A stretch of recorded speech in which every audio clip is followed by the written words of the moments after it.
వివరాల్లోకెళ్తే హెచ్ఐసిసిలో జరుగుతున్న రైతు హిత కార్యక్రమంలో సీఎం కేసీఆర్ మాట్లాడుతున్నారు. ఇప్పుడు ఆ లైవ్ చూద్దాం. ఏం జరగాలి, ఎట్లా, ఏం కావాలి, మీరు బహుశా రీకలెక్ట్ చేసుకుంటే మీకు అర్థమవుతుంది. మొట్టమొదటి శాసనసభ సమావేశాలలో నేను స్పష్టంగా చెప్పిన తెలంగాణ వ్యవసాయాన్ని ఏం చేయబోతాం. Telangana will be divided into crop colonies, పంటల కాలనీలుగా తెలంగాణ భూములను విభజన చేస్తాం. అది భవిష్యత్తులో ఆ కార్యాచరణ ప్రణాళికతోని ప్రజల ముందుకు వస్తామని చెప్పి మొట్టమొదటి శాసనసభలో చెప్పినది. మొట్టమొదటి నా ఉపన్యాసంలో మంత్రి గారికి, కార్యదర్శి గారికి వాళ్ళకు కూడా చెప్పినది. మీ డిపార్ట్మెంట్ బాగా సింక్ చేసినది, ఎక్స్పాండ్ కావాల్సిన డిపార్ట్మెంటు కొంత సరైన దృక్పథం లేక, సరైన అవగాహన లేక దీన్ని దెబ్బతీసిండ్రు. ఇది విస్తరించాల్సిన డిపార్ట్మెంటు కుదించకపోయింది అని కూడా వాళ్ళకి చెప్పి దీని మీద చర్యలు తీసుకుందామని కూడా చెప్పినాం. ఒక విషయం ఏంటంటే మనం సూటిగా మాట్లాడుకుందాం. మొదట మేము ఏం చేసినామంటే రాష్ట్రం సరే తెచ్చుకున్నాం. చాలా వాదనలు ఉండే, రాష్ట్రం కావద్దని కోరుకునే వాళ్ళు అనేక రకాల భయాలు కూడా పెట్టిండ్రు. కొంతమందికి ఇది నిజమే కావచ్చని నమ్మకం కూడా ఉండే. ఏం తెలియదు కదా. నిజం కూడా ఏంటంటే రాష్ట్రం ఏర్పడే నాటికి మనకు ఒక ప్రాతిపదిక లేదు. మనం ఏందో మనకే తెలియదు. రాష్ట్రం ఆదాయం ఎంత, ఎట్లా ఉంటుంది అని అర్థం కాదు. మొదటి 10 మాసాలు అధికారులు లేరు, ప్రాతిపదిక లేదు. బ్లైండ్గా ఉజ్జాయింపుగా ఒక అంచనా ప్రొఫెసర్ జిఆర్ రెడ్డి గారు అని చెప్పి మన కరీంనగర్ జిల్లా ముద్దుబిడ్డ, ఆయన ఫైనాన్స్ కమిషన్ ఆఫ్ ఇండియాకి అడ్వైజర్గా పనిచేసినారు. వారి సలహా తీసుకొని ఉజ్జాయింపు ఒక ఫిగర్ వేసుకొని బడ్జెట్ రూపకల్పన చేసి జరిగిపోయిన ఆ 10 నెలలు. 2015-16లో నిజంగా చెప్పాలంటే తెలంగాణ రాష్ట్రంగా 15 to 16 మార్చి, అంటే ఒక మార్చి 31 నుంచి ఇంకో మార్చి వరకు ప్రయాణం చేస్తే మన యొక్క ప్రాతిపదిక ఏందో మనకు దొరుకుతుంది. అది 2015లో 16లో మనకు దొరికింది. జిఆర్ రెడ్డి గారు ఏదైతే అంచనాలు చెప్పినారో ఇంచుమించు అంచనాకు ఉన్నాం మనం. ఆ తదనంతరం 16-17 ఒక క్వార్టర్ వేచి చూస్తే సరిపోతుంది. కానీ నేను ఎందుకైనా మంచిదని చెప్పి 2 క్వార్టర్లు వేచి చూసిన. 6 months రాష్ట్రం ఏర్పడితే రియల్ ఎస్టేట్ పోద్దని, ఇది పోద్దని, అది పోద్దని, మీకు ఇక్కడ పెట్టుబడులు ఉన్నాయని, పరిశ్రమలు తరలిపోతాయి, ఎన్ని విన్నాం మనం, అన్ని విన్నాం కదా. అది ఏది ఎంతవరకు నిజం మరి మనం కరెక్ట్, మనం కూడా ప్రాక్టికల్గా చూస్తే తప్ప తెలియదు. 3 నెలలు సరిపోద్దని చెప్పినా నేను 6 నెలలు వెయిట్ చేసిన. 6 నెలలు వెయిట్ చేస్తే భగవంతుని దయ, మనందరి అదృష్టం. భారతదేశంలో ఏ రాష్ట్రానికి లేనటువంటి ఉద్యమ కాలంలో మనం ఆశించినటువంటి, మనం వాదించినటువంటి ఆ వాదన నిజమై తెలంగాణ యొక్క ఆర్థిక ప్రగతి గ్రోత్ రేట్ 21%గా ఉంది. 21%, which is definitely highest and number 1 in the country. మనమేమో 4 డిపార్ట్మెంట్లు చూస్తాం, ట్యాక్స్ అండ్ నాన్ ట్యాక్స్లో. సరే, నాన్ ట్యాక్స్ మైన్స్, ఇసుక అట్లాంటి ఉంటుంది. ట్యాక్స్లో 4 ఉంటాయి మనకు ప్రధానంగా. వ్యాట్ కావచ్చు, ఎక్సైజ్ కావచ్చు, స్టాంప్స్ అండ్ రిజిస్ట్రేషన్స్ కావచ్చు, మోటార్ వాహనాల చట్టం, ఆ పన్ను. గవర్నమెంట్ ఆఫ్ ఇండియా వాళ్ళు 3 లెక్క పెడతారు. ఈ మోటార్ వాహనాలు లెక్క పెట్టరు, పెట్టి ప్రకటిస్తారు వాళ్ళు. మోటార్ వాహనాల మీద మనకు వచ్చేటువంటి ట్యాక్స్ని పక్కకు పెట్టి చూస్తే government of India finance department November 16-17 నవంబర్లో డిక్లేర్ చేసిన దాని ప్రకారంగా 19.5% గ్రోత్తోని we stood number 1 in the country. మన సొంత లెక్కలైనా కాంప్ట్రోలర్ అండ్ ఆడిటర్ జనరల్ సమర్పించే లెక్కల ఆధారంగా భారత ఆర్థిక శాఖ వాళ్ళు నిర్ధారించిన లెక్కల ప్రకారం కూడా మన నంబర్ 1 ఉంది. ఎస్, దాని మీద మళ్ళీ ఆర్థిక శాస్త్రజ్ఞులతో నేను సమావేశమైన. మాజీ చీఫ్ సెక్రటరీ, ప్రస్తుత చీఫ్ సెక్రటరీ, ఫైనాన్స్ సెక్రటరీ, కొంతమంది ఎకానమిస్టులు అందరిని పిలిచి మాట్లాడినాం.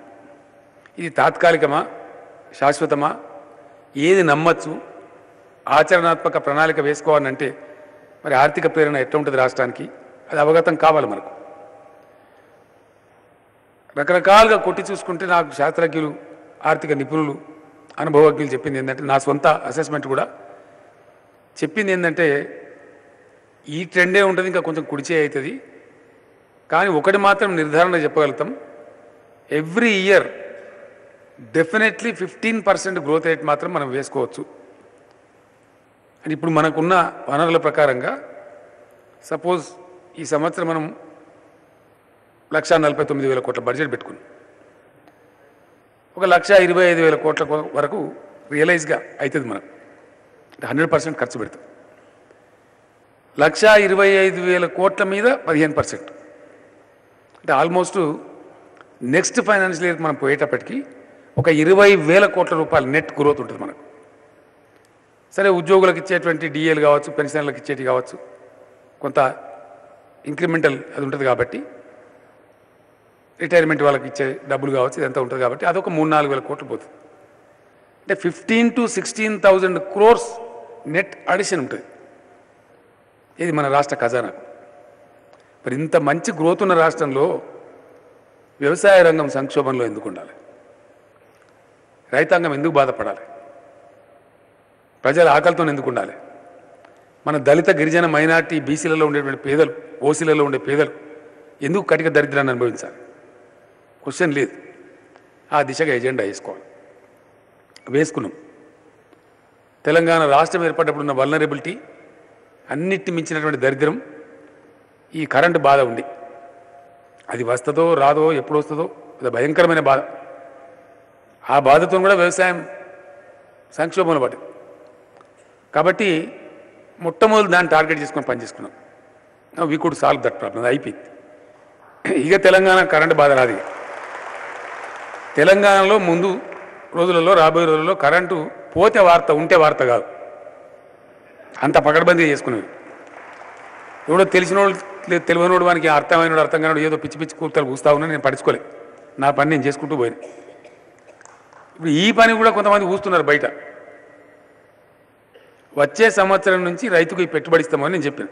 అట కాదు, ఈ సంవత్సరం ఇప్పుడే ఇవ్వాలి అర్జెంటుగా. చిన్న పోరగాళ్ళు కూడా షార్ట్కట్ల కోసం అట్లా కొట్లాడు.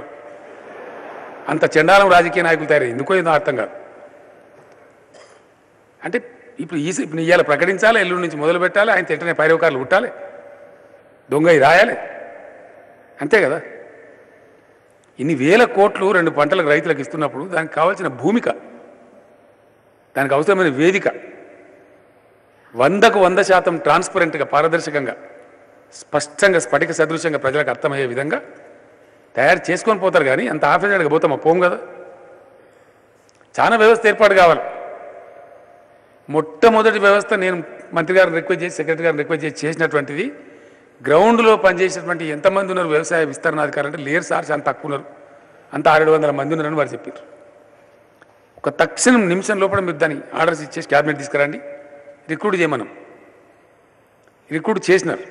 2,112 మందిని అయితే అంతే కదండి, 2,112 మంది చేసినారు. చేసిన తర్వాత పెద్ద యజ్ఞం చేయబోతున్నాం మనం. అందువల్ల దయచేసి ప్రమోషన్లను ఇచ్చేయమని చెప్పినాం. పై లెవెల్ ప్రమోషన్లను ఇచ్చినారు. మళ్ళీ ఒక 300 కాళ్ళు ఏర్పడ్డాయి. ఇప్పుడు రోస్టర్లో పెట్టి కాక రకరకాల. నేను లేచి వస్తున్న మంత్రి గారు చెప్పారు, సార్ మీరు కోరుకునే ప్రకారం పని జరగానంటే ఇంకొక 500 మంది కావాలన్నారు. పక్కా చేస్తాం పని మీరు అన్నట్టు, ఇంకొక 500 మంది ఏఈఓలు మాకు కావాలి, పెరుగుతుంది భారం అన్నారు. రేపు పంపించండి శ్రీనివాసరెడ్డి గారు, రేపు పొద్దున నేను సంతకం చేసి ఆర్డర్ ఇచ్చేస్తాం. ఇంకొక 500 మందిని కూడా రిక్రూట్ చేసుకుందాం. ఇమీడియట్గా తక్షణం చేసుకుందాం. నేను ఆ పిఎస్సీని కూడా పిలిచి చెప్తాను, లేదా మీ డిపార్ట్మెంట్కే పవర్స్ ఇస్తాం, నెల లోపల రిక్రూట్మెంట్ అయిపోవాలి. రెండవది, ఈ పని చేయబోయే ముందు ఈ 3,000 మంది ఇప్పుడు మీరు ఇక్కడ ఉన్నారని చెప్పారు. మీ మొత్తం మీ కుటుంబం, వ్యవసాయ శాఖ యొక్క కుటుంబం, చిన్న పెద్ద అంతా కలిపి సరే ఇప్పుడు 500 మంది తీసుకుని 3,500 అవుతారు కావచ్చు, అంతే కదా. ఒక 100 అటు ఇటు.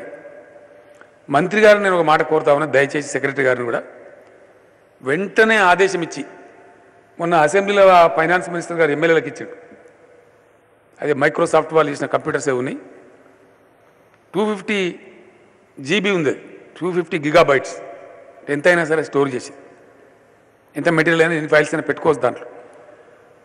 లేదు వాళ్ళకు నచ్చింది ఏదైనా ఉంటే మీ వాళ్ళతో మాట్లాడి ఈ 3500 మందికి దయచేసి 250 గిగాబైట్లు తక్కువ లేనటువంటి కంప్యూటర్లు కూడా మీరు 10-12 రోజుల లోపల సమకూర్చి వాళ్ళకి కొనియాలి. ల్యాప్టాప్ కంప్యూటర్స్ ఏది అవసరంలో గది.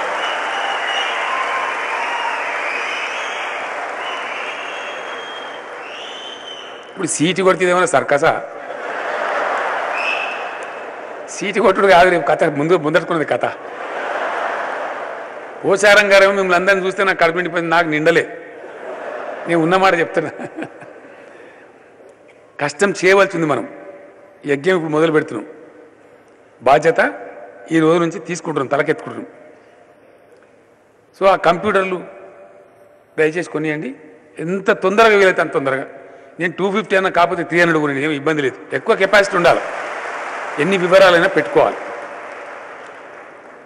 వ్యవసాయ యూనివర్సిటీ వైస్ ఛాన్సలర్ గారిని, సెక్రటరీ గారిని, హార్టికల్చర్ అగ్రికల్చర్ కమిషనర్లను, డైరెక్టర్లను, ప్లస్ వ్యవసాయ శాఖలో తలపండినటువంటి సీనియర్ అధికారులకు నేను 2 చేతులు జోడించి నమస్కారం చేసి మీకు మనవి చేస్తా ఉన్నా. అగ్రికల్చర్ డిపార్ట్మెంట్ యొక్క స్టైల్ మారాలి, దయచేసి పద్ధతి మారాలి. మనం ఆశించే టార్గెట్ కొట్టానంటే మళ్ళీ కలుసుకుందాం షార్ట్లు, ఇంతమంది కాకపోయినా ముఖ్యులను కలుసుకుందాం, ప్రగతి భవన్లో సమావేశం అయిదాం. ఈలోపు మీరు చర్చోపచర్చలు జరిపి రాండి దయచేసి. నేను ఇలా మీకు 5-6 పాయింట్లు చెప్తాను. నిన్న మంత్రి గారు ఒక 30 పాయింట్లు తీసుకొని వచ్చారు, సెక్రటరీ గారు వద్దని చెప్పినాను, దయచేసి వద్దని చెప్పాను. మనం సూపర్వైజరీ సిస్టమ్ ఆఫ్ గవర్నెన్స్ లాగా కాకుండా ground letters trust our officers. మన పిల్లలు మనం నమ్ముదాం, వాళ్ళ మీద మనం ఏదో సూపర్వైజ్ చేయాలి, పొద్దాక పోవాలి. ఇక జిల్లా వ్యవసాయ అధికారి వచ్చి ఆయన కింద ఈయన డివిజన్ ఆయన వచ్చి, ఆయన కింద మండల ఆయన వచ్చి ఏం పని చేయకుండా అయిపోతాం. ఈ పొద్దాక ఈ ఇన్స్పెక్షన్లు ఇవి కాకుండా మన పిల్లలు మనం విశ్వాసం చేసి గ్రౌండ్ నుంచి వాళ్ళు మనకి ఇచ్చేటువంటి సమాచారం, విశ్లేషణ, research, laboratories, agriculture university VC గారు నేను పదే రిక్వెస్ట్ చేసిన, దానిలో రీసెర్చ్ బాగా పెంచాలి, చాలా పెరగాల్సిన అవసరం ఉంది. డిపార్ట్మెంట్ కూడా పెరగాల. కాబట్టి గ్రౌండ్కి పొద్దాక మనం పోయి డ్రైవ్ చేయడం కాకుండా గ్రౌండ్ మీద ఎవరైతే ఉన్నారో వాళ్ళని గ్రౌండ్ మీద గట్టిగా పని చేయనిచ్చి వాళ్ళ నుంచి సమాచార సేకరణ ఎట్లా చేయాలనో దానికి ఒక మాడ్యూల్ తయారు చేసి 15 days రిపోర్ట్ అంటారా, వీక్లీ రిపోర్ట్ అంటారా, అంటే ఈ పంట పసిపిల్లని జాజినట్టే ఉంటుంది. విత్తనం వేసిన కాడ నుంచి పంట కోసి ఇంట్లోకి తెచ్చేదాకా చాలా కథ ఉంటుంది. కాబట్టి దాన్ని అంతా ఏ స్టేజీ ఎప్పటికప్పుడు ఎట్లా ఎవాల్వ్ చేయాలి అనే విషయాన్ని దయచేసి మీరు నిష్ణాతులు కాబట్టి, అనుభవం ఉన్నవాళ్ళు కాబట్టి, ఏ పద్ధతులు అవలంబించడం ద్వారా మనం అద్భుతం చేయగలుగుతాం ఈ వ్యవసాయ సెక్టర్. ఒకటి, ఈ యజ్ఞం నేను చెప్తా ఉన్నా, ఎవరు ఏమనుకున్నా నాకు కొంచెం ఆత్మవిశ్వాసం ఎక్కువ, కొంతమందికి నమ్మకం ఉండదు. 1,00,000 కిలోమీటర్ల ప్రయాణమైనా ఒక్క అడుగుతోనే ప్రారంభమవుతుంది. మనం కడప దాటే ఒక్క అడుగుతోనే, అది ఎంత దూర ప్రయాణమైనా కావచ్చు, but it begins with the first step only. First స్టెప్లో చాలామందికి అనుమానాలు ఉంటాయి, రకరకాలు అవుతుందా పోతుందా అని అనిపిస్తుంది. అవుతుంది, కాకపోతే సమస్య ఎవడన్నా నమ్మినా నేను చెప్తే తెలంగాణ అవుతుంది అంటే వాడు నమ్మిండా? అయిందా లేదా? ఇప్పుడు అయింది కదా, డెఫినెట్గా అవుతుంది. కాకపోతే సమస్య ఆత్మవిశ్వాసం కావాలి, చిత్తశుద్ధి కావాలి, లక్ష్యశుద్ధి కావాలి. 100% నేను గ్యారంటీగా చెప్పబోతున్నా. ఈరోజు ఈ HICCలో ప్రారంభమైనటువంటి పడుతున్నటువంటి ఈ అడుగు భారతదేశానికే దిక్సూచి కాక తప్పదు అని చెప్పి మనం చేస్తాం 100%. నిన్న ఒక దాదాపు 10-11 మంది ముఖ్యమంత్రులు నా దగ్గరకు వచ్చి మాట్లాడినారు నీతి ఆయోగ్ సమావేశంలో. రావు సాబ్ బహుత్ బడే క్రాంతికారి కదం ఉంటాయా, చాలా విప్లవాత్మకమైన అడిగేసిన మీరు రైతులకు పెట్టుబడి చేయడం అనేది. నిన్న కూడా ఇండియా టుడే వాడు రాశాడు. నిన్న నేను వస్తూ ఏరోప్లేన్లో చదివిన, ఫ్లైట్లో చదివిన. ఈ స్వతంత్రం వచ్చిన కాడ నుంచి వ్యవసాయ రంగం గురించి ఇటువంటి స్టెప్పు ఏలా ఈ దేశంలో, ఇది ఫస్ట్ స్టెప్ అని చెప్పి కూడా మీకు అవకాశం ఉంటే మీరు కూడా చూడండి. ఇండియా టుడేలో ఫ్రెష్ ఇష్యూలో మన ఈ స్కీమ్ మీద రాసింది. అంత గొప్ప సంచలనాత్మక నిర్ణయం అని చెప్పి దేశమంతా నమ్ముతా ఉంది. ఇలా ప్రైమ్ మినిస్టర్ గారు కూడా అడిగారు, చెప్పిన నేను తప్పదు, రైతు గౌరవించబడుతున్నాడు ఇతర దేశాలలో, మన దగ్గర గౌరవించలేము, మనం గౌరవించలేక సమాజంలో కూడా గౌరవించలేరు. ఎవరన్నా పిల్లనిచ్చేదానికి మాట్లాడుతుంది, ఏం చేస్తాడా పిల్లగాడంటే వ్యవసాయం చేస్తాడని ముఖమాట దింపేస్తారు. అంటే ఈ వ్యవసాయం చేసేవాడు బేకు కూడా అన్నట్టు, ఎందుకు వనికాడు అన్నట్టు, పనికి మాలినోడు అన్నట్టు అట్లా తయారైంది కథ.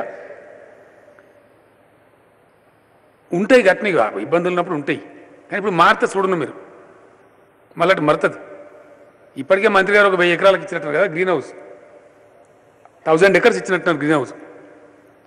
ఐటీ ప్రొఫెషన్లో ఉన్న వాళ్ళు కూడా మానుకొని పోయి పెట్టింది ఇప్పుడు, ఇది పాలీ హౌస్ అగ్రికల్చర్ పెట్టిన ఎకరానికి 10 లక్షలు 8 లక్షలు సంపాదిస్తూ ఉన్నారు, మళ్ళీ మరుతుంది. మొన్న మన మహిళలు ఈ ప్రైవేట్ డాక్టర్లు దుర్మార్గులు చాలా దుర్మార్గాన్ని కొడిగట్టి మంచిగున్న మనుషులను చెడగొడతా ఉన్నారు.